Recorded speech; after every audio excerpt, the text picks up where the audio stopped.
नमस्कार दोस्तों, यो एक भयानक रात की कहानी है जो अपने मम्मी पापा तीनों साथ में जा रहे थे। रिया अपने मम्मी सुमन और पापा विनोद के साथ दिल्ली में रहती थी। वो हर साल अपने मम्मी पापा के साथ गर्मी की छुट्टियों में नानीहाल जाती थी। उसका नानीहाल अलीगढ़ जिले में है। एक बार की बात है, रिया की स्कूल की छुट्टियां पड़ चुकी थी। रिया और सुमन नानीहाल जाने के लिए तैयार थे तो विनोद को ऑफिस में काफी काम होने की वजह से शाम को छुट्टी मिल पाई। दिन ढल चुका था। सुमन ने कहा, अब रहने दो, अब जाने का समय नहीं है, सुबह होते ही हम अलीगढ़ के लिए निकल जाएंगे। इस पर विनोद ने कहा, हमारे पास खुद की कार है, दिन ढल गया तो क्या हुआ, हमें कौन सा वाहन बदलना है। रिया भी जिद करने लगी, मम्मा अभी चलो ना, मुझे अभी नानी के घर जाना है। रिया और विनोद के बहुत जिद करने पर सुमन जाने के लिए तैयार हो गई, लेकिन अंदर ही अंदर ना जाने क्यों उसका मन घबरा रहा था। अब रात हो चुकी थी और इस लोगों ने गाड़ी सड़क पर चले जा रही थी। रात की वजह से सड़क पर वाहनों का आना जाना कम हो गया था। विनोद कार चला रहा था, सुमन और रिया पीछे की सीट पर बैठे थे। जिस गांव में उन्हें जाना था वह गांव अलीगढ़ से करीब 20 किलोमीटर आगे था। वह अलीगढ़ पहुंच चुके थे। आगे का रास्ता कच्चा और सुनसान था, वहां कोई आता भी नहीं दिख रहा था।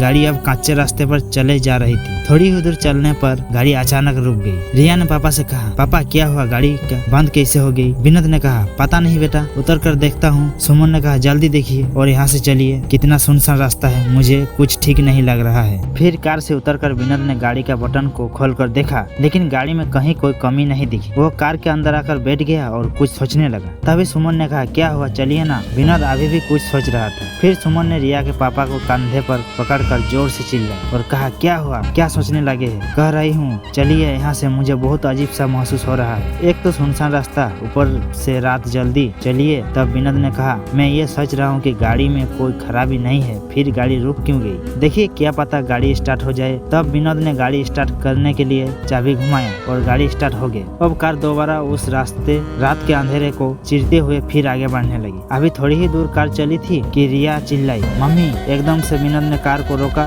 दोनों मम्मी पापा रिया से कहने लगे, क्या हुआ बेटा, चीखे क्यों। इस पर रिया ने कहा, पापा मुझे ऐसा लगा जैसे हमारी कार के नीचे एक आदमी और औरत आ गई। विनोद ने कहा, नहीं बेटा, ऐसा कुछ नहीं, अगर वो औरत आदमी हमारी कार के नीचे आ जाते तो हमें भी तो पता चलता, और वो वैसे ही रात बहुत हो गई, मुझे नहीं लगता है ऐसे इस रास्ते पर हमारे अलावा कोई और होगा। रिया की आंखें डर से फटी हुई थी और वो कह रही थी कि नहीं पापा, ट्रस्ट में, मैंने देखा उन आदमी औरत को। सुमन ने कहा, गाड़ी थोड़ी तेज चलाई। गाड़ी की रफ्तार विनोद ने तेज कर दी। तभी कार के शीशे में विनोद को एक डरवाना चेहरा दिखाई दिया। उस डरवाने चेहरे को देखने ही विनोद का हाथ स्टीयरिंग से छूट और गाड़ी का बैलेंस बिगड़ने की वजह से गाड़ी इधर उधर चलने लगी। जैसे तैसे करके विनोद ने अपने आप को और गाड़ी को संभाला। तभी सामने एक औरत और आदमी दिखाई दिए जो गाड़ी रोकने का इशारा कर रहे थे, लेकिन विनोद ने गाड़ी नहीं रोकी, बल्कि गाड़ी की रफ्तार और तेज कर ली, क्योंकि अभी तक तो वो रिया की बात पर विश्वास नहीं कर रहे थे। और अचानक से उन दोनों आदमी औरत का ऐसा कार के सामने आना और लिफ्ट मांगना सुमन और विनोद को डर से भर देने के लिए काफी था। विनोद तो पसीने से लथपथ गाड़ी को अंधाधुआ रफ्तार में भगाया जा रहा था। तभी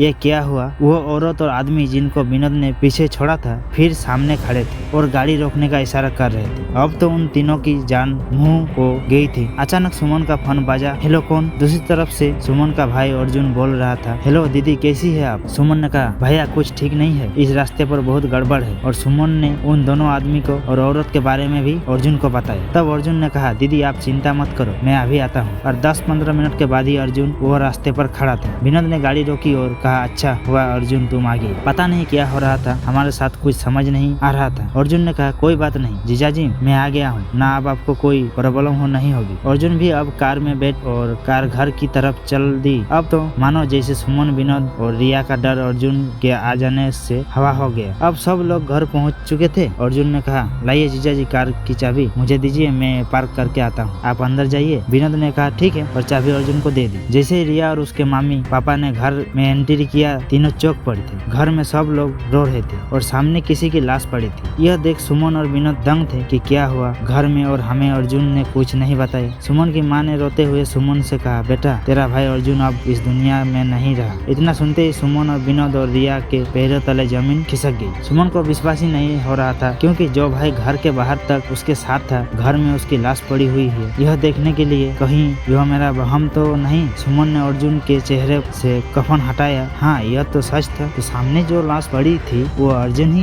थी। सुमन के पिता ने बताया कि रात 9 बजे अर्जुन अपनी बाइक से घर आ रहा था, तभी उसकी बाइक को एक ट्रक ने जोरदार टक्कर मारी, जिससे उसकी सारे सर में चोट आई और मौके पर ही उसकी मौत हो गई। अगर अर्जुन मर चुका था तो जो बाहर था वो कौन था? दोस्तों, कभी कभी ऐसा होता है कि हमारे अपने हमसे दूर जाने के बाद भी किसी न किसी वजह से जुड़े रह जाते हैं, जैसे घर के किसी सदस्य में मरने वाले का 10 से ज्यादा प्रेम या और भी बहुत सारी वजह हो सकती है। इस कहानी के बारे में अपनी राय देना ना भूले और मैं फिर लौटूंगा ऐसी ही कहानी के साथ। तब तक आप ख्याल रखें। धन्यवाद। और ऐसे ही वीडियो पाने के लिए लाइक शेयर एंड सब्सक्राइब करना ना भूलें। फिर मिलते हैं नेक्स्ट वीडियो में।